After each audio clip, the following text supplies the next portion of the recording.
তায়েফের মধ্যে যখন আমি দাওয়াত দেই, তায়েফবাসী আমাকে পাথরের আঘাত করা শুরু করে দিল। আমার শরীরের এমন কোনো জায়গা নাই পাথরের আঘাত পড়ে নাই।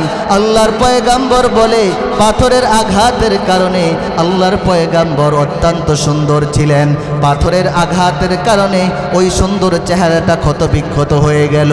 ওরে মুসলমান, কিন্তু দাওয়াত ছাড়ে নাই। শরীর থেকে রক্ত বেয়ে বেয়ে যখন পা গড়িয়ে একেবারে জুতার মধ্যে আটকিয়ে যায়, আল্লাহর পয়গাম্বর জমিনে পড়তে দেয় নাই, কারণ জমিনে যদি পড়ে যায় রক্তটা, তাহলে পুরা তায়েফের জমিনটা তামা হয়ে যাবে। এই তায়েফবাসী খাবে কি? এই জন্য আল্লাহর পয়গাম্বর শরীরের রক্তগুলা যাতে জমিনের মধ্যে না পড়ে, তার জুতার মধ্যে আটকিয়ে রাখে, যাতে জমিনের মধ্যে রক্তটা পড়ে না যায়। এভাবে যখন পাথরের আঘাত, আল্লাহর পয়গাম্বর পাথরের আঘাত খাইতে খাইতে একবারে মাটিতে লুটিয়ে পড়ে যায়। দুষ্ট কাফেররা আল্লাহর রসুলের হাত ধরে দাঁড়া করায়া দেয় আবার যেন হাঁটার জন্য।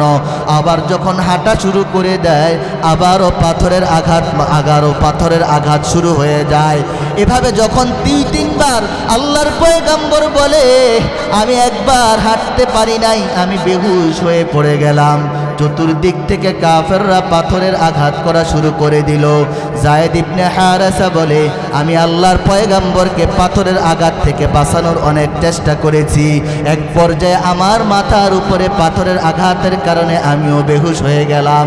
আল্লাহর পয়গাম্বর বলে, আমি যখন বেহুশ হয়ে গেলাম, আল্লাহ তাআলা জিব্রাইলকে ডেকে ডেকে বলে, ও জিব্রাইল, আমার নবীর কাছে যাও, আমার নবীকে কাফেররা রক্তাক্ত করে ফেলেছে, আমি আল্লাহ এটা বরদাস্ত করব না, আমি আল্লাহ এটা সহ্য করতে পারবো না। যখন জিব্রাইলকে এই কথা বললেন, জিব্রাইল মালাকুল জিবাল সহ, পাহাড়ের ফেরেশতা সহ আল্লাহর পয়গাম্বরের কাছে হাজির। আল্লাহর পয়গাম্বরকে বলে, ও মুহাম্মদ, পাহাড়ের ফেরেশতা চলে আসছে, আপনি শুধু একবার নির্দেশ দেন, পুরা তায়েফবাসীকে 2 পাশে পাহাড়ের চাপা দিয়া পুরা নিঃশেষ করে দিবে। আল্লাহর পয়গাম্বর বলেন, না না না, আল্লাহ তাআলা আমাকে আযাব দেওয়ার জন্য পাঠায় নাই, আল্লাহ তাআলা আমাকে পাঠিয়েছেন। আল্লাহর রাসূল কোরআনের আয়াত শোনায় দেয়, ওয়ামা আরসালনাকা ইল্লা রাহমাতাল লিল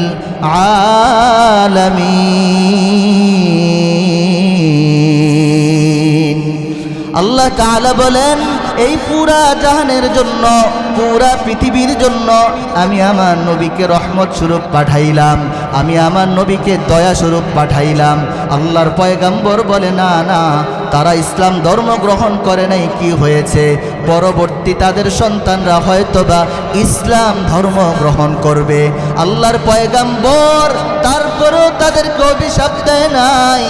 এমন একজন নবী পাইলাম, যেই নবী পাথরের আঘাত কোনো ক্ষমতার জন্য খায় নাই, পাথরের আঘাত কোনো টাকা পয়সার জন্য খায় নাই, শুধু এই রক্ত ঝরিয়েছে ইসলামের জন্য। চিৎকার করে বলেন ঠিক কিনা? আলহামদু লিমান কদ্দার খায়রান ওয়া খাবালা ওয়াশ-শুকরু লিমান সাওয়ারা হুসনান ওয়া জামালা ওয়াশ-শুকরু লিমান সাওয়ারা হুসনান ওয়া জামালা ফারদুন সামাদুন আন সিফাতিল খালকি বারিউন ফরদুন সামাদুন আন সিফাতিল খালকি বারিউন রব্বুন আযালিয়ুন খালাকাল খালকা কামালা রব্বুন আযালিয়ুন খালাকাল খালকা কামালা লা জিদ্দা ওয়ালা নিদ্দা ওয়ালা হাদ্দা লিমাওলা لا زد ولا ند ولا حد لمولى الآن كما كان ولم يلق زوالا الآن كما كان ولم يلق زوالا আলহামদুলিল্লাহ, উত্তর শ্রীরামপুর আশ্রয়ন প্রকল্প মসজিদ ও আদর্শ গ্রামের উদ্যোগে ওয়াজ ও দোয়ার মাহফিলের সম্মানিত সভাপতি, প্রধান অতিথি ও বিশেষ অতিথিবৃন্দ, এই জাতির মাথার মুকুট হযরত উলামা একরাম, উপস্থিত কোরআন প্রিয়, ইসলাম প্রিয় মুসল্লি ভাইয়েরা, পর্দার আড়ালে সম্মানিতা মা ও বোনেরা, আমরা সর্বপ্রথম আমাদের রবের শুকরিয়া আদায় করি। আল্লাহ তাআলা আমাদেরকে দোকানপাটে, ঘরে বসে, অন্য কোনো জায়গায় না রেখে এই রকম একটি কোরআনের মজলিসে আসার, বসার তৌফিক দান করেছেন। এই জন্য আমরা সর্বপ্রথম ওই রবের শুকরিয়া আদায় করি, আলহামদুলিল্লাহ। আরও জোরে বলতে হবে আলহামদুলিল্লাহ। আল্লাহ তাআলা কোরআনে বলেন, বান্দাকে আমি যেই নেয়ামত দিয়েছি, নেয়ামতের যদি বান্দা শুকরিয়া আদায় করে, আল্লাহ তাআলা তার নেয়ামত আরও বাড়ায়া দেয়। আর যদি বান্দা নেয়ামতকে অস্বীকার করে, শুকরিয়া আদায় না করে, ওই নেয়ামত চিনায়া নেয়, উল্টা আরও আযাব, শাস্তির ব্যবস্থা করে। প্রিয় হাজিরিন, আপনাদের সম্মানে যেই বিষয়টা আমি আপনাদেরকে তুলে ধরব, আমাদের সকলের কলিজার টুকরা, আমাদের প্রিয় নবী সম্পর্কে আপনাদেরকে আজকে শোনাব ইনশাআল্লাহ। আল্লাহর পয়গম্বর সাল্লাল্লাহু আলাইহি ওয়াসাল্লাম যখন এই পৃথিবীতে আগমন করেন নাই, এখনো মায়ের গর্ভে, আল্লাহর পয়গম্বরের বাবা আব্দুল্লাহ আল্লাহর পয়গম্বরের মা আমেনাকে বলে, ওরে আমেনা, আমি ব্যবসার জন্য সিরিয়ায় রওনা করতেছি, তুমি আমার অনাগত সন্তানকে দেখাশোনা করে রাখো, আমি আসার পর আমি আমার সন্তানকে দেখব। আমি ব্যবসার জন্য সিরিয়া বা দামেস্কের মধ্যে আমি রওনা করতেছি। আব্দুল্লাহ আমেনা থেকে বিদায় নিয়ে রওনা করলেন। মা আমেনা তখনও পেটের মধ্যে সন্তান, কোন সন্তান মা আমেনা তখনও জানেন নাই। 3 মাস পর সন্তান হবে। কিছুক্ষণ পর যখন মা আমেনার কাছে খবর আসলো, রে আমেনা, তোমার স্বামী তো পৃথিবীতে নাই। আমেনা কান্না করে করে বলে, আহারে, আমার যেই পেটে সন্তান, আমার সন্তান এখনো তার বাবাকে দেখে নাই, এখনো বাবা বলে ডাকতে পারে নাই। অন্য সন্তানের মতো আমার সন্তানটা বাবা বাবা বলে ডাকতে পারবে না। আমার সন্তান এখনো দুনিয়ায় আসে নাই, অথচ তার পিতা পৃথিবী থেকে চলে গেছে। মা আমেনার চোখের পানি, এভাবে যখন মা আমেনা কান্না করতেছে, আল্লাহ তাআলা জিব্রাইলকে ডাকলেন, ওরে জিব্রাইল, যাও আমেনাকে সুসংবাদটা শোনায়া দাও। আল্লাহর পয়গম্বর যে তার পেটের ভিতরে সুসংবাদটা শোনায়া দাও। জিব্রাইল আমেনার কাছে এসে কান্না করে অবস্থা দেখলো। জিব্রাইল আমেনাকে সান্ত্বনা দিয়ে বলে, ও আমেনা, আল্লাহ তাআলা আমাকে পাঠাইছে, আমি আল্লাহ তাআলার দূত জিব্রাইল আলাইহিস সালাতু ওয়াস সালাম। আপনার পেটের ভিতরে যেই সন্তান আল্লাহ তাআলা আপনাকে যে দান করেছে, আপনি তো জানেন না সে কে। তিনি কোনো সাধারণ কোনো মানুষ না, তিনি হলো সকল মানুষের নবী, সকল নবীদের নবী। তিনি হবে বিশ্ব নবী মুহাম্মাদুর রাসূলুল্লাহ সাল্লাল্লাহু আলাইহি ওয়াসাল্লাম। আমেনাকে ডাক দিয়ে বলে জিব্রাইল, ও আমেনা, শুধু বিশ্ব নবী না, দুনিয়ার মানুষের যখন সন্তান হয়, মানুষ তার নাম রাখে, হয়তোবা বাবা নাম রাখে, অথবা নানু নাম রাখে, দাদা নাম রাখে।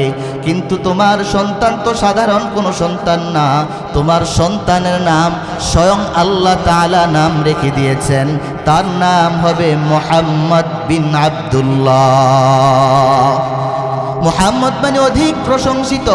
তিনি কোনো সাধারণ মানুষ না, আল্লাহ তাআলা তাকে অনেক সম্মান, অনেক মর্যাদা দিয়েছেন।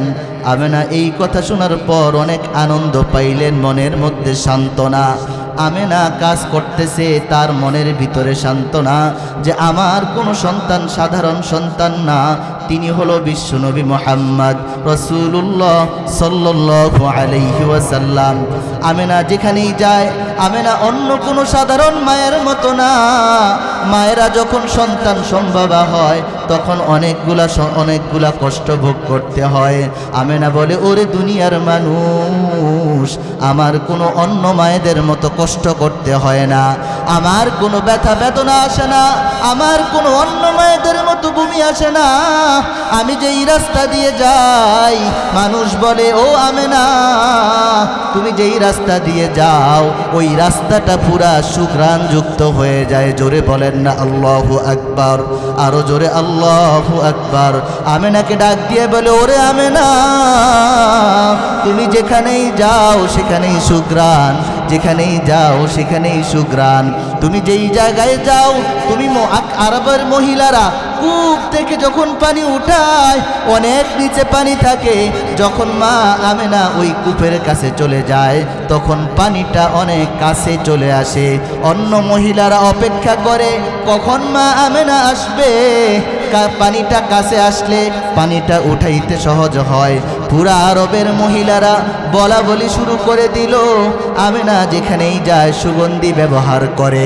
তৎকালীন সময়ে নিয়ম ছিল, কোনো স্ত্রীর কোনো যখন স্বামী মারা যায় তখন 7 মাস পর্যন্ত সে সাজসজ্জা করতে পারবে না, সুগন্ধি ব্যবহার করতে পারবে না। মহিলারা বলা বলি শুরু করে দিল, আমেনার স্বামী কিছুদিন আগে মারা গেল, এখন আমেনা কেন এত সুগন্ধি ব্যবহার করে। আমেনার ব্যাপারে বিচার দিল আব্দুল মুত্তালিবের কাছে, আল্লাহর পয়গম্বরের দাদা আব্দুল মুত্তালিবের কাছে মানুষরা অভিযোগ দায়ের করলো, আপনার বৌমা আরবের প্রথা ভেঙ্গে তার শরীরের মধ্যে সুগন্ধি ব্যবহার করে। আব্দুল মুত্তালিব আমেনাকে ডাক দিয়ে বলে, ওরে বৌমা, তোমার মধ্যে আমি এই রকম আচরণ কখনোই দেখি নাই। মানুষরা বলা বলি করতেছে তুমি নাকি সুগন্ধি ব্যবহার করে রাস্তা দিয়ে হাঁটতেছ।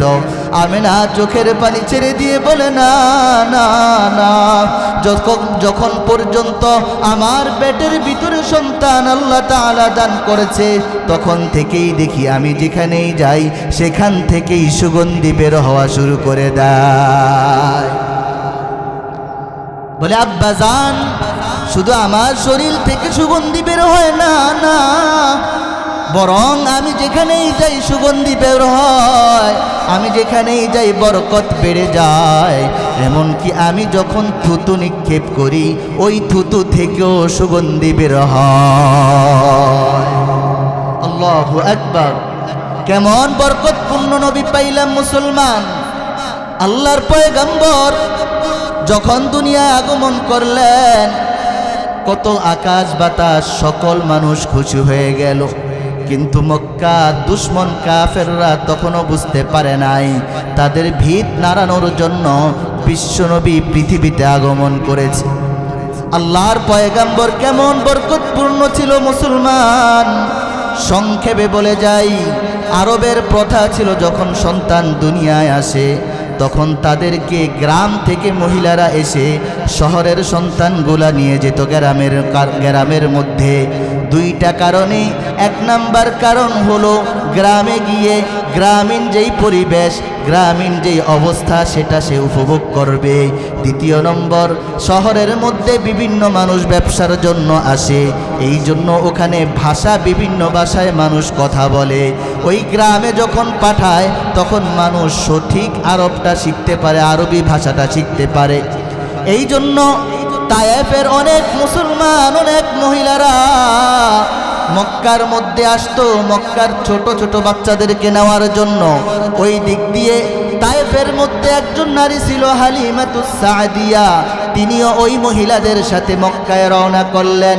উদ্দেশ্য কি? একটা সন্তানকে তায়েফের মধ্যে নিয়ে যাবে, সন্তানকে লালন পালন করবে, এর বিনিময়ে কিছু টাকা পাবে। এই জন্য হালিমাতুস সাদিয়া ছিলেন অত্যন্ত একেবারে শুকনা, প্রচণ্ড অভাবের সংসার, খাবার খাইতেও পারে নাই, খাবার না খেতে খেতে খেতে শুকিয়ে গিয়েছে। হালিমাতুস সাদিয়া বলে, আমি যেই উটনিতে করে রওনা করলাম মক্কায়, উটনিটাও অত্যন্ত দুর্বল ছিল। এই জন্য সবার সাথে যখন আমরা রওনা করলাম, কিন্তু আমাদের উটনি দুর্বল হওয়ার কারণে সবাই আমাদের আগে চলে গেছে, আমরা সবার পরে হয়ে গেলাম। তায়েফের ভালো ভালো লোকেরা মক্কার ধনী সম্ভ্রান্ত ফ্যামিলির মেয়েদেরকে ছেলেদেরকে নিয়ে গেল, কিন্তু আর কোনো সন্তান ছিল না। হালিমাতুস সাদিয়া বলে, ও দুনিয়ার মানুষ, আমি যখন মক্কা নগরীর মধ্যে আসলাম তখন দেখলাম আর কোনো সন্তান বাকি নাই, সকল সন্তানগুলা তায়েফের মুসলমানরা নিয়ে গেল, তায়েফবাসী নিয়ে গেল। যখন আমি মক্কা নগরীর মধ্যে আসলাম তখন দেখলাম একটা সন্তান, এতিম একটা সন্তান আমেনার কোলে আমেনা নিয়ে দাঁড়িয়ে আছে। যখন শুনতো এই সন্তানটার বাবা নাই, তখন এই সন্তানকে আর কেউ ধরতো না, কেউ কাছে আসতো না। হালিমাতুস সাদিয়া বলে, ৭৫ কিলোমিটার দূর এত কষ্ট করে আসলাম, আমার ইচ্ছা আমি খালি হাতে যাব না।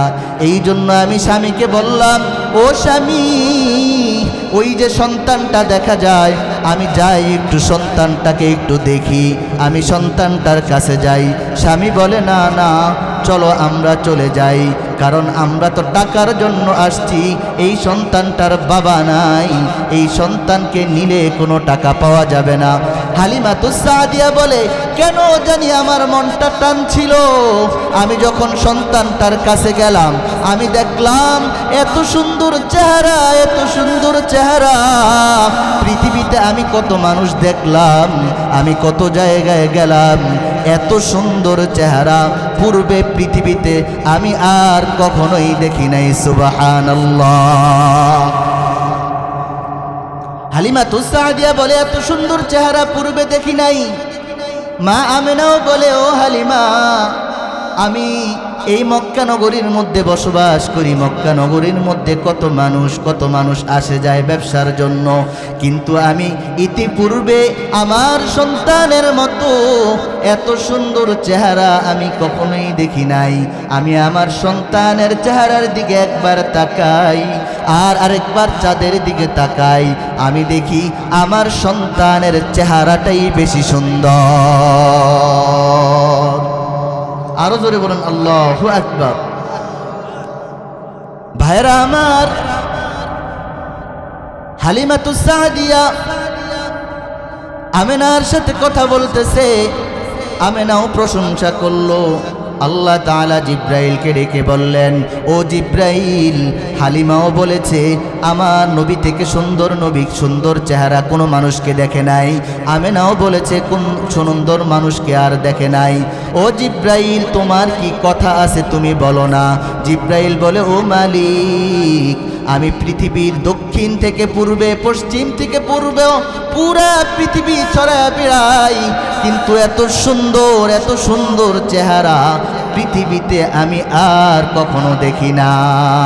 আল্লাহ তাআলা বলে, ও জিব্রাইল, তোমার কথা শেষ হয়েছে কিনা? জিব্রাইল বলে, হ্যাঁ। আল্লাহ তাআলা বলেন, এই পৃথিবীর ইতিহাসে আমি আমার বন্ধুর থেকে সুন্দর চেহারার কাউকে বানাই নাই এবং ভবিষ্যতেও কাউকে বানাবো না। আল্লাহর পয়গম্বর হালিমাতুস সাদিয়ার কাছে, হালিমাতুস সাদিয়া আল্লাহর পয়গম্বরকে নিয়ে গেলেন। অনেক বড় ঘটনা। হালিমাতুস সাদিয়ার কাছে কয়েক বছর লালিত পালিত হওয়ার পর 4-5 বছর বয়সে আবার আমেনার কাছে দিয়ে দেয়। আমেনা বলে, আমার কাছে যখন আসলো আমি মাত্র কয়েকটা বছর সময় পাইলাম। আল্লাহর পয়গম্বর বলে, ওরে যুবক, আল্লাহর পয়গম্বরের মতো এতিম আর পৃথিবীতে কেউ ছিল না রে।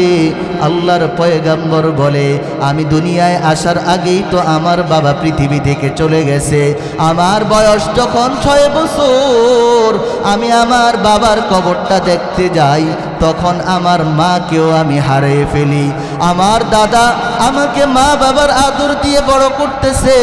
আমার যখন 9 বছর বয়স, তখন আমার দাদাও পৃথিবী থেকে চলে গেছে। আমি একপাশে কান্না করতেছি, আমার চাচা আবু তালেব ডেকে বলে, ও মুহাম্মদ, তোমার এত কষ্ট, তোমার মা নাই, তোমার বাবা নাই, তোমার দাদাও নাই, আজকে থেকে তোমার মা বাবার দায়িত্ব আমি আবু তালেব নিয়ে নিলাম। আল্লাহর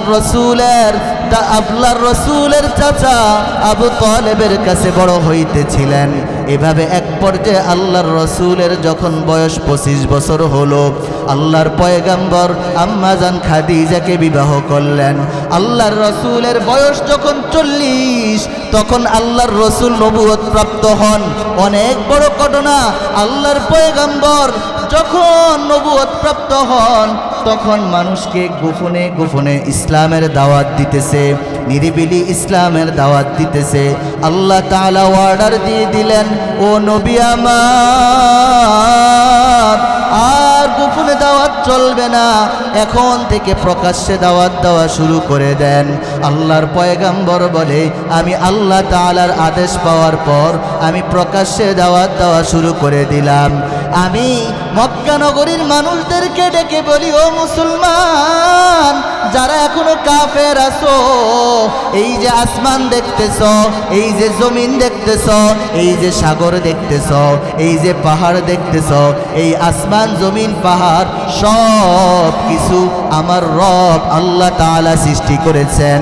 তিনি আপনাকেও সৃষ্টি করেছেন, আমাকেও সৃষ্টি করেছেন। আল্লাহর পয়গাম্বর যখন বারবার ইসলামের দাওয়াত দেয়, ওই কাফেররা, দুষ্ট কাফেররা আল্লাহর নবীকে পাগল বলা শুরু করে দিল, আল্লাহর নবীকে মিথ্যাবাদী বলা শুরু করে দিল, আল্লাহর নবীকে কষ্ট দেওয়া শুরু করে দিল। আল্লাহর নবী অনেক আঘাত সহ্য করার পর হঠাৎ করে সিদ্ধান্ত নিলেন, মক্কা নগরীর মধ্যে ইসলামের প্রচার করা কঠিন হয়ে যাচ্ছে। আল্লাহর পয়গাম্বর চিন্তা করলেন, আমার যেখানে ছোটবেলার সময়টা কেটেছে, আমি একটু তায়েফে যাই, তায়েফে একটু দাওয়াত দেওয়ার চেষ্টা করি। আল্লাহর পয়গাম্বর তায়েফের ময়দানে রওনা করলেন। তায়েফে যাওয়ার পর তায়েফবাসীকে আবারও দাওয়াত দেওয়া শুরু করলেন। তায়েফবাসীকে ডেকে ডেকে বলেন, ওরে তায়েফবাসী, আল্লাহ তাআলা আমাকে নবী হিসাবে দুনিয়ায় পাঠাইলেন, এই আল্লাহকে এক হিসাবে মানো। তোমরা যেই মূর্তি পূজা করো, ওই মূর্তিগুলাকে ছেড়ে দাও। আল্লাহর পয়গাম্বর যখন এই দাওয়াত দেওয়া শুরু করে দিল, তায়েফবাসী আল্লাহর পয়গাম্বরের দাওয়াত গ্রহণ করে নাই রে ভাই। আল্লাহর পয়গাম্বরকে পাগল বলে গালি দেওয়া শুরু করে দিল, আল্লাহর পয়গাম্বরকে কাজ্জাব বা মিথ্যাবাদী বলা শুরু করে দিল। আল্লাহর পয়গাম্বর বলে, আমি যখন বারবার তাদেরকে বুঝাই, ওই তায়েফের মধ্যে দুষ্ট কাফেররা আমার পিছনে দুষ্ট সন্তানদেরকে লালিয়ে দিল, আমাকে বলল পাথরের আঘাত করার জন্য। আমি যখনই তাদেরকে দাওয়াত দেই, আমার সাথে যায়েদ ইবনে হারেসা ছিল, সে আমার সাথে সফর সঙ্গী ছিল। চতুর্দিক থেকে পাথরের আঘাত আমার শরীরটা ক্ষত বিক্ষত করে দিল। ও মুসলমান, ওরে রামপুরের মুসলমান, ও রামগঞ্জের মুসলমান, চোখটা বন্ধ করে একটু চিন্তা করো না। তোমার আমার ইসলাম ধর্মের জন্য আজকে যে আমরা মুসলমান দাবি করি, এমনি তো মুসলমান হই নাই, এমনি তো আজ পর্যন্ত ইসলাম আসে নাই।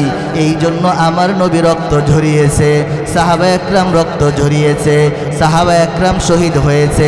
আল্লাহর পয়গাম্বর বলে, তায়েফের মধ্যে যখন আমি দাওয়াত দেই, তায়েফবাসী আমাকে পাথরের আঘাত করা শুরু করে দিল। আমার শরীরের এমন কোনো জায়গা নাই পাথরের আঘাত পড়ে নাই। আল্লাহর পয়গাম্বর বলে পাথরের আঘাতের কারণে আল্লাহর পয়গাম্বর অত্যন্ত সুন্দর ছিলেন, পাথরের আঘাতের কারণে ওই সুন্দর চেহারাটা ক্ষতবিক্ষত হয়ে গেল। ওরে মুসলমান, কিন্তু দাওয়াত ছাড়ে নাই। শরীর থেকে রক্ত বেয়ে বেয়ে যখন পা গড়িয়ে একেবারে জুতার মধ্যে আটকিয়ে যায়, আল্লাহর পয়গাম্বর জমিনে পড়তে দেয় নাই, কারণ জমিনে যদি পড়ে যায় রক্তটা, তাহলে পুরা তায়েফের জমিনটা তামা হয়ে যাবে। এই তায়েফবাসী খাবে কি? এই জন্য আল্লাহর পয়গাম্বর শরীরের রক্তগুলা যাতে জমিনের মধ্যে না পড়ে, তার জুতার মধ্যে আটকিয়ে রাখে, যাতে জমিনের মধ্যে রক্তটা পড়ে না যায়। এভাবে যখন পাথরের আঘাত, আল্লাহর পয়গাম্বর পাথরের আঘাত খাইতে খাইতে একবারে মাটিতে লুটিয়ে পড়ে যায়। দুষ্ট কাফেররা আল্লাহর রসুলের হাত ধরে দাঁড়া করায়া দেয় আবার যেন হাঁটার জন্য। আবার যখন হাঁটা শুরু করে দেয়, আবারও পাথরের আঘাত শুরু হয়ে যায়।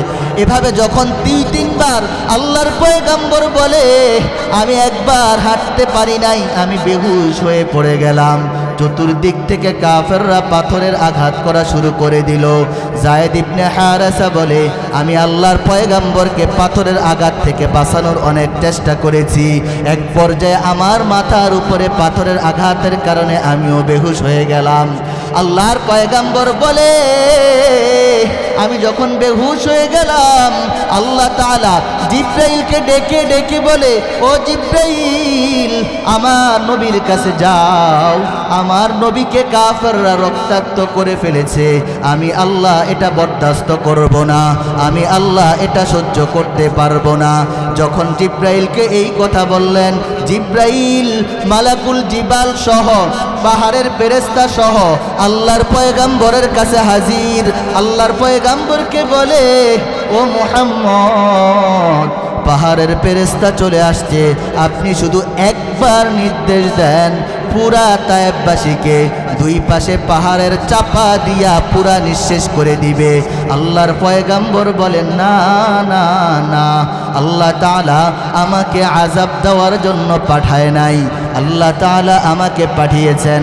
আল্লাহর রাসূল কোরআনের আয়াত শোনায় দেয়, ওয়ামা আরসালনাকা ইল্লা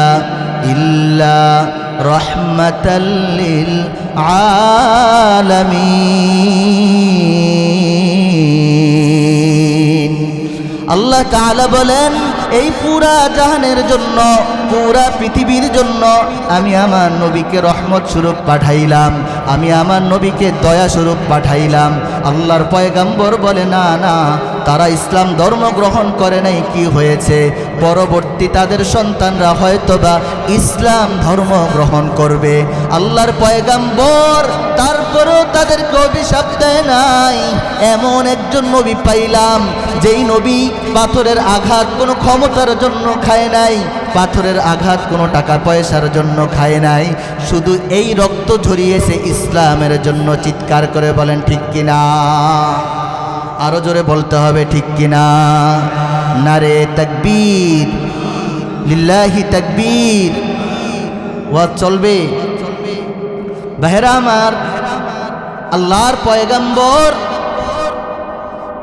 কাফেরদেরকে কোনো অভিশাপ দেয় নাই। জিব্রাইলকে বলে, ওরে জিব্রাইল, আমার বান্দাদেরকে, আমার উম্মতদেরকে অভিশাপ দেওয়া যাবে না, তুমি যাও যাও, আমার বান্দাদেরকে অভিশাপ দিও না। কারণ কি আমার বান্দারা এই হয়তোবা তাদের সন্তানগুলা ইসলাম ধর্ম গ্রহণ করবে, আল্লাহর পয়গাম্বর তাদেরকে অভিশাপ দেয় নাই, তাদের বিরুদ্ধে কোনো কথা বলে নাই।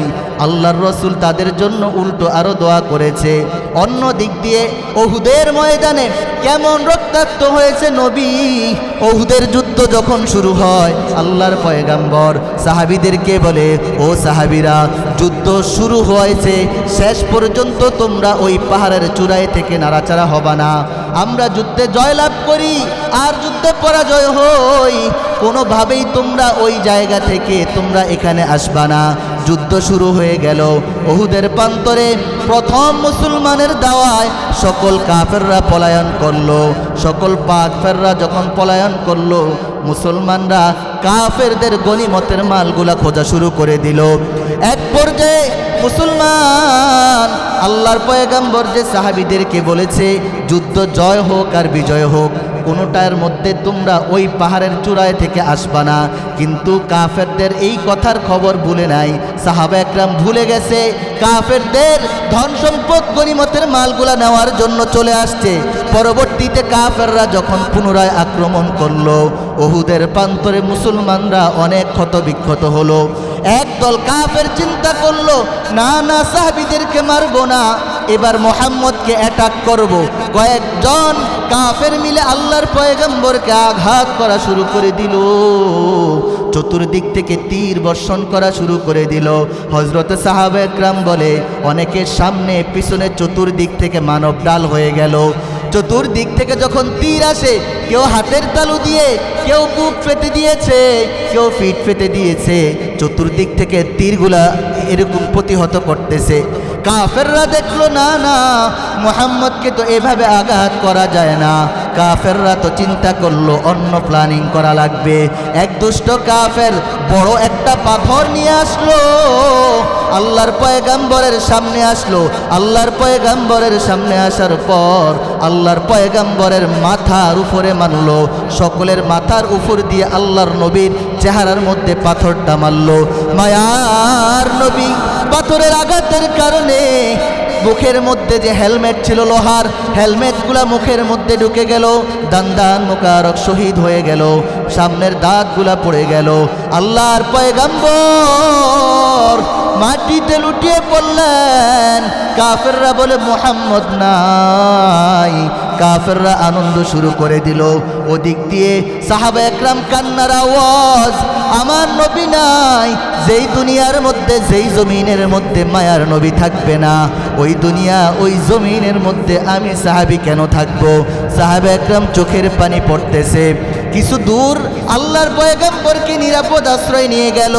আল্লাহর পয়গম্বরকে যখন মাথায় এভাবে হাত বুলিয়ে দিল, কিছুক্ষণ পর আল্লাহর পয়গম্বর চোখটা খুললো।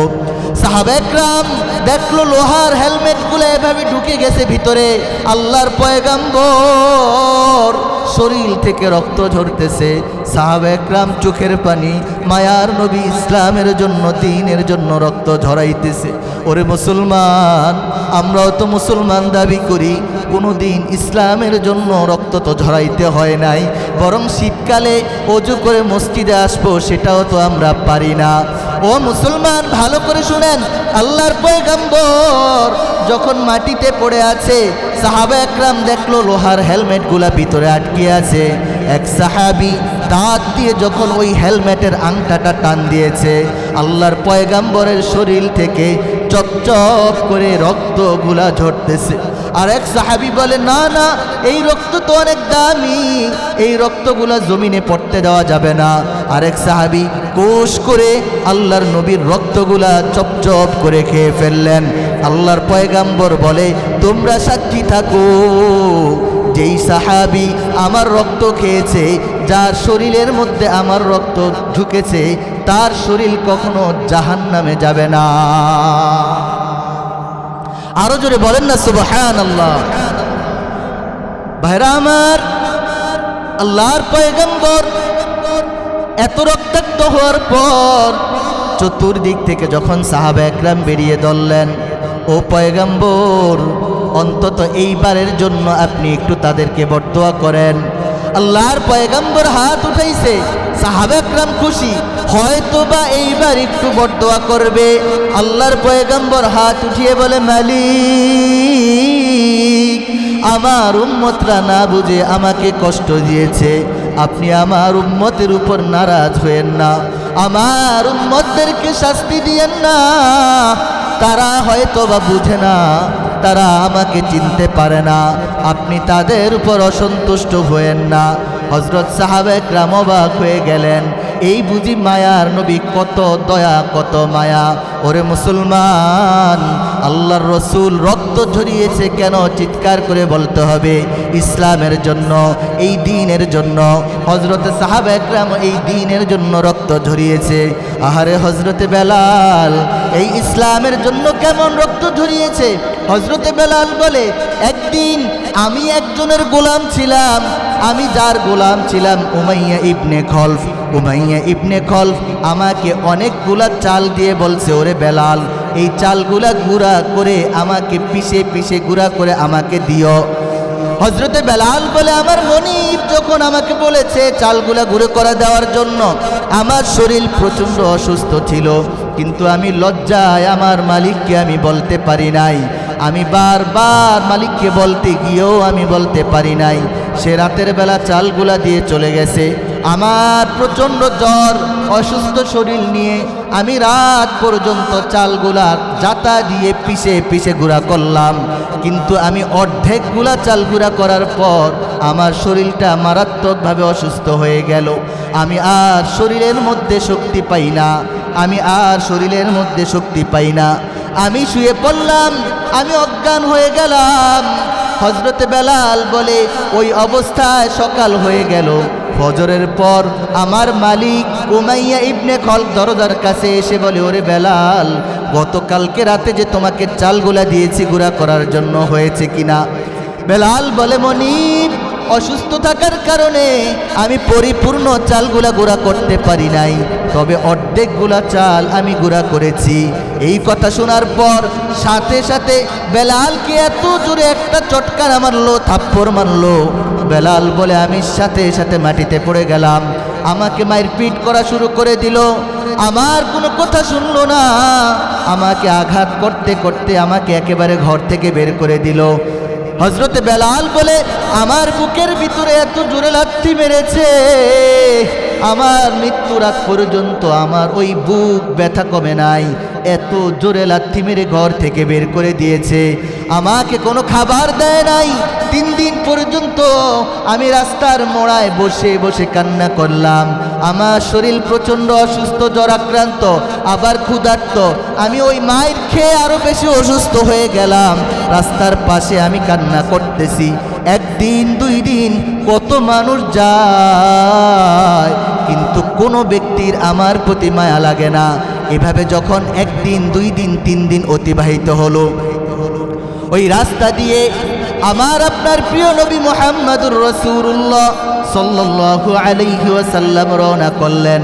মায়ার নবী যখন দেখলেন একটা লোক রাস্তার পাশে কান্না করতেছে, আল্লাহর পয়গম্বর বলে, ওরে যুবক, তুমি কেন কান্না করো? তোমার কি সমস্যা? হযরতে বেলাল বলে, আমি তখনও চিনি না তিনি মুহাম্মদ বিন আব্দুল্লাহ, তিনি শেষ নবী। আমি সব ঘটনা বললাম। আমার মালিক আমাকে মারপিট করে বের করে দিয়েছে। আমি 3 দিন ধরে ক্ষুধার্ত, কোনো খাবার খাই নাই। আমার প্রচণ্ড অসুস্থ শরীর। এই কথা শোনার পর আমি দেখলাম মায়ার নবীর চোখের 2 পাশে পানি পড়তেছে। আল্লাহর পয়গম্বর বলে আর কোনো কথার উত্তর দেয় নাই। চোখের পানি মুছে আল্লাহর পয়গম্বর বাড়ির দিকে রওনা করলেন। হযরত বেলাল বলে, আমি ওই লোকটাকে জিজ্ঞেস করলাম, আপনি তো অন্যদের মতো কথা শুনে আমাকে খাবার দেন নাই, কথা শুনে বাড়ির দিকে যান, তাহলে আপনি আমাকে কেন জিজ্ঞেস করলেন? আল্লাহর পয়গম্বর কোনো কথা বলে নাই। বাসায় গিয়ে আম্মাজান আয়েশাকে বলে, ও আম্মাজান আয়েশাকে বলে, ও আয়েশা, ঘরে কোনো খাবার আছে কিনা? আম্মাজান আয়েশা বলে, স্বামী আমার। আম্মাজান আয়েশা চোখের পানি ছেড়ে দিয়ে বলে, গত কয়েকদিন আমার ঘরে কোনো খাবার নাই, আপনাকে দিতে পারি না। বুঝি আপনার অনেক ক্ষুধা লেগেছে, আপনি তো অনেক ক্ষুধার্ত। আল্লাহর পয়গম্বরকে এগুলা বলতেছে। আল্লাহর পয়গম্বর কোনো কথা বলে নাই। আম্মাজান আয়েশা বলে, আজকে একজন লোক আপনার জন্য 1 গ্লাস দুধ আর একটা খুরমা খেজুর দিয়েছে। আল্লাহর পয়গম্বর বলে, দাও দাও দাও, আমাকে দিয়ে দাও। আল্লাহর পয়গম্বর 1 গ্লাস দুধ আর একটা খুরমা খেজুর নিয়ে ওই বেলালের কাছে রওনা করলো। আম্মা জান আয়েশা বলে, ও স্বামী আপনি কোথায় যান? আপনি না বললেন আপনার ক্ষুধা লেগেছে। আল্লাহর পয়গাম্বর চোখের পানি ছেড়ে দিয়ে বলে, আমার থেকেও ক্ষুধার্ত হযরতে বেলাল, আমি ওই যুবকের কাছে যাই। আল্লাহর পয়গাম্বর কত দয়াবান, কত দয়াবান, কেমন নবী আমার! আল্লাহর পয়গাম্বর এক গ্লাস দুধ নিয়ে আর একটা খুরমা নিয়ে ওই বেলালের কাছে আসলো, বলল, বেলাল তুমি নাও, এই খুরমাটা খেয়ে নাও আর দুধটা খেয়ে নাও। আল্লাহর পয়গাম্বর যখন বেলালকে দুধটা দিলেন, ওই খেজুরটা দিলেন, বেলাল কত আনন্দ হয়ে গেল, কত খুশি হয়ে গেল। বেলাল মুস্কি হাসি দিয়ে এক গ্লাস দুধ পান করলেন এবং খুরমাটা খেলেন। আল্লাহর পয়গম্বর বলে, বেলাল চলো তোমার বাসায় যাব। হযরতে বেলালের বাসায় গেলেন। বেলাল ওই যে অর্ধেক চালগুলা গুঁড়া করেছে, আল্লাহর পয়গম্বর বেলালকে বলে, ওরে বেলাল তোমার শরীর অত্যন্ত অসুস্থ, তুমি ঘুমাও, আমি একটু তোমার কাছে বসে থাকি। আল্লাহর পয়গম্বর তার চাদর মুবারক হযরত বেলালকে দিয়ে বলে, বেলাল তুমি ঘুমাও। আল্লাহর পয়গম্বর বেলাল বলে, আমার শরীর ক্লান্ত থাকার কারণে আমাকে যখন চাদরটা আমার হাতে দিল, আমি চাদরটা গায়ে দিয়ে শুয়ে পড়ে গেলাম। যখন ফজরের আজান দিল, তখন আমি চোখটা খুলে, চাদর একটু ছিঁড়া ছিল, আমি যখন চোখটা খুললাম, আমি দেখলাম মায়ার নবীর শরীর থেকে ঘাম ঝরতেছে আর জাতা ঘুরাইতেছে। আল্লাহু আকবার। আল্লাহর পয়গম্বর ওই সময় হযরত বেলালের যে অসম্পূর্ণ কাজ, ওই কাজগুলা করতেছে, জাতা ঘুরাইতেছে, জাতা ঘুরাইতেছে। এভাবে করতে করতে আল্লাহর পয়গম্বরের শরীর থেকে ঘাম বের হইতেছে। হযরতে বেলাল বলে, এটা দেখে আমি আর সহ্য করতে পারি নাই। একটা লোক না খেয়ে আমাকে খাবার দিল, আবার আমাকে চিনে না, জানে না, আমি একটা গোলাম, আমার কাজগুলা করে দিতেছে। না না না, আমি তাকে আর কষ্ট দিতে চাই না। হযরতে বেলাল বলে, আমি লাফ দিয়ে উঠে গেলাম আর পয়গম্বরকে বললাম, আপনার এত কষ্ট করতে হবে না। হযরতে বেলাল চোখের পানি ছেড়ে দিয়ে বলে, আমি যখন হাত মোবারক দেখলাম, তখন দেখলাম আল্লাহর পয়গম্বরের হাতের মধ্যে ঠোসকা পড়ে গেছে। সারা রাত্রে যাতা ঘুরাইতে ঘুরাইতে এই নরম হাতটা ঠোসকা পড়ে গেছে, অথচ সে আমাকে চিনে না। আমার কষ্টের কথা শুনে আমাকে এত মোহাব্বত করেছে। আমি সাথে সাথে তার হাতটা চুম্বন করলাম। আমি বললাম, আপনি তো কোনো সাধারণ মানুষ হতে পারেন না, আপনি তো কোনো সাধারণ মানুষ না, আমি আপনার পরিচয়টা জানতে চাই। তখন মায়ার নবী বেলালকে বলে, ওরে বেলাল, আমাকে আল্লাহ তাআলা এই পৃথিবীতে নবী হিসাবে পাঠাইছেন, আমার নাম হলো মুহাম্মদ বিন আব্দুল্লাহ। আরো জোরে বলেন না আল্লাহু আকবার। আল্লাহর পয়গম্বর তখন বেলাল বলে, আমি আর দেরি করতে চাই না, আমি চাই আমাকে এখনই মুসলমান বানায়া ফেলেন। হযরত বেলাল বলে, আমি সাথে সাথে আল্লাহর নবীর হাতে হাত রেখে মুসলমান হয়ে গেলাম। আর 5 মিনিট বলে আমি ছেড়ে দিব। ভালো করে মনোযোগ। আল্লাহর পয়গম্বর হযরত বেলালকে মুসলমান বানিয়ে ফেললেন। হযরত বেলাল মুসলমান হওয়ার পর উমাইয়া ইবনে খলফ জানতে পারল বেলাল মুসলমান হয়েছে। বেলালকে জিজ্ঞেস করলো পরের দিন, উমাইয়া ইবনে খলফ, ও বেলাল তুমি নাকি মুসলমান হয়েছ? হযরত বেলাল বলে, হ্যাঁ, আমি ওই ধর্ম গ্রহণ করেছি যেই ধর্মে প্রধান রব হলো আল্লাহ, যেই আল্লাহ আমাকে আপনাকে সকলকে সৃষ্টি করেছেন। উমাইয়া ইবনে খলফ হযরত বেলালকে মাইর ফিট করা শুরু করে দিল। বেলাল বলে, আমাকে মারতে মারতে মারতে মারতে আমাকে অজ্ঞান করে দিল। আমার যখন জ্ঞান আসলো, তখন দেখলাম আমার পুরো শরীরটা ক্ষত বিক্ষত। আমি যখন ডানে দেখি, আমার হাতটা ক্ষত বিক্ষত। আমার যখন আমি বামে তাকাই শরীরের দিকে, আমার বাম দিকেও শরীরটা ক্ষত বিক্ষত করে ফেললো। হযরতে বেলাল বলে, আমি আবার বাড়িতে ফিরে যাই। কয়েকদিন পর উমাইয়া তার দল বল নিয়ে আবারও আমার বাড়িতে আসলেন। বললেন, ও বেলাল, তুই যে মুহাম্মাদের উপর ঈমান আনছো ওই মুহাম্মাদের ঈমান ছাড়বি কিনা বল। হযরতে বেলাল চোখের পানি ছেড়ে দিয়ে বলে, না না, এই ইসলাম গ্রহণ করেছি ছাড়ার জন্য না, এই ঈমান গ্রহণ করেছি ছাড়ার জন্য না। আজকে আমি ইসলাম ধর্ম গ্রহণ করে আমি একজন ওই পয়গম্বরের গর্বিত উম্মত হয়েছি ছাড়ার জন্য না। তখন মক্কার দুষ্ট কাফেররা ওই বেলালকে চাবুকের আঘাতে আঘাতে পুরা শরীরটাকে রক্তাক্ত করে দিল। হযরতে বেলাল বলে, ও দুনিয়ার মানুষ, আমার শরীর থেকে রক্ত ঝরতেছে। মারতে মারতে যখন তারা ক্লান্ত হয়ে গেল, তখন মক্কার দুষ্ট কাফেররা ছাগল এবং গরুর মতো আমার গলার মধ্যে একটা রশি বাঁধলো। ওই রশি দিয়ে মক্কার অলিতে গলিতে আমাকে টেনে হেসড়ে নিয়ে যাইতেছে। মানুষকে বলতেছে, ও তোমরা, ও মক্কাবাসী, তোমরা দেখো মুসলমানরে আমরা কিভাবে শাস্তি দেই। মক্কার দুষ্ট কাফেররা হাসি ঠাট্টা করে, মুসলমান নিয়ে আনন্দ তামসা করে। হযরতে বেলাল বলে, যখন আমার রশি দিয়ে আমাকে টেনে হেসড়ে নিয়ে যায়, পাথরের আঘাতে আমার পিঠের চামড়াগুলা উঠে যায়, আমার এমন কষ্ট লাগতেছে। এক দুষ্ট কাফের বলে, ও বেলাল রে, এখনো সময় আছে, ঈমানটা ছেড়ে দে। আমি ঈমানটা ছাড়ি নাই। হযরতে বেলাল বলে, আমার মুখে জড়তার কারণে আমি কোনো কথা বলতে পারি নাই, আমি শুধু বলেছি আহাদ আহাদ আহাদ আহাদ। আমি যেই রবের উপর ঈমান এনেছি তিনি শুধু একক একক একক। হযরতে বেলাল এভাবে যখন পুরো শরীরটা ক্ষত বিক্ষত, হযরতে বেলাল বলে, আমাকে মক্কার উত্তপ্ত মরুভূমির মধ্যে শুইয়ে দিল। ও মুসলমান, পুরা শরীরটা রক্ত একেবারে রঞ্জিত। যখন মরুভূমির মধ্যে ছেড়ে দেয়, হযরতে বেলাল বলে, ওই মরুভূমির বালিগুলা আমার শরীরটা আরো বেশি জ্বালা বাড়িয়ে দিল। কারণ মরুভূমির মধ্যে প্রচণ্ড বালিগুলা উত্তপ্ত, আমার ক্ষত শরীরটা ওই বালিগুলা লাগার কারণে আমার জীবনটা বের হয়ে যাবে অবস্থা। আমি বারবার বলতেছি, মালিক, এই দুনিয়ার কষ্ট কোনো কষ্ট না, আমি আখিরাতের কষ্টকে ভয় করে দুনিয়ার কষ্টকে আমি হাসি মুখে মেনে নেই। আল্লাহর রাসূল সাল্লাল্লাহু আলাইহি ওয়াসাল্লাম এই বেলালের এই কথা শোনার পর আল্লাহর রাসূলও চোখের পানি ফেললেন। হযরত বেলাল বলেন, এক পর্যায়ে যখন আমার গরম বালিগুলা আমাকে সহ্য করতে পারি না, দুষ্ট কাফেররা আমার বুকের মধ্যে পাথর দিয়ে রেখেছে যাতে আমি নাড়াচাড়া করতে না পারি।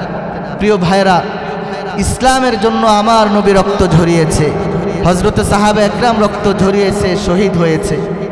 আমরা আমাদের রক্ত ঝরানো লাগবে না, আমরা শুধু ওই নবীর অনুসরণ করতে পারবো তো ইনশাআল্লাহ? আমরা 5 ওয়াক্ত নামাজ জামাতে নামাজ পড়তে পারবো তো ইনশাআল্লাহ? লিল্লাহি তাকবীর, লিল্লাহি তাকবীর। আল্লাহ তাআলা আমাদের সকলকে ইসলামের জন্য কবুল করুক। সকলে বলুন আমিন। ওয়া মা তৌফিকি ইল্লা বিল্লাহ। আসসালামু আলাইকুম ওয়া রাহমাতুল্লাহি ওয়া বারাকাতুহু।